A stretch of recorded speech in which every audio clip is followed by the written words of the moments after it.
Napalga na lang nagkob ug wa nay kinabuhi kining usa ka lalaki sa may pangpang sa barangay Campo 4, Dakbayan sa Talisay niadtong Sabado.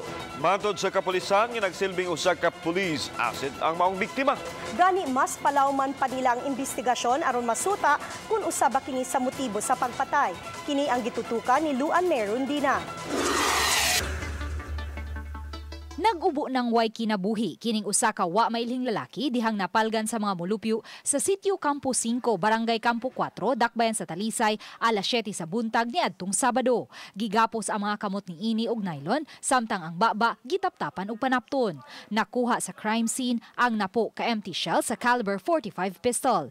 Base sa investigasyon sa Talisay City Police, naila ang biktima nga si Danilo Nakwakanyo alias Kulot, 28 anyos, taga Vito, Minglanilla. Kasi isa pa kasi na nagpaano sa amin kasi tinali talaga si Kulot tsaka pinahirapan eh.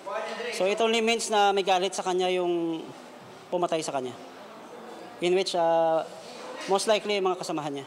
Matod ni Konag, nagsilbing police asset si Danilo ug posibleng kini ang usa sa motibo sa krimen. Dating nag-asset yan sa mga pulis, particularly in Minglanilla, Talisay and Cebu City. But later on, nung nabitawan ng ng handler, kung nakapasok sa grupo nila Ladoy, yun sa yung na-encounter last time ng joint operation sa Mag-Hawaii. So, yung initial investigation namin, kasi prior to the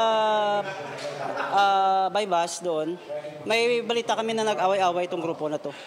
And then after that, siguro, pinagbintangan nila si Kulot na as one of the informants of the police. Ang Minglanilla Police muabag sa investigasyon sa Talisay City Police aron usab masayran kung posible bang gipatay ng daan ang biktima sa wa pa kini gilabay didto sa Campo 4. As to dero record yun sa amo if he is involved in crime or naa siya sa kanang player siya sa illegal drugs, we don't have any information on that.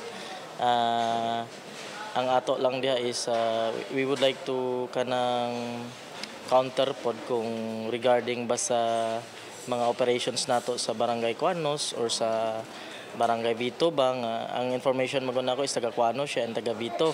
Way kabutangan ang gibating kasubo sa 57 anyos nga inahan samtang nagsudong sa patayng lawas sa iyang nagbinugto nga anak. Pakita na mo sa internet siya man gyud ni uli ko anang Sabado gabi gahapon pa ko buntag dian ni tan-aw ko diya siya man gyud. Kuboy kan nagkita noon ta patay naman ka, hagbaya pa ko pinangita nimo.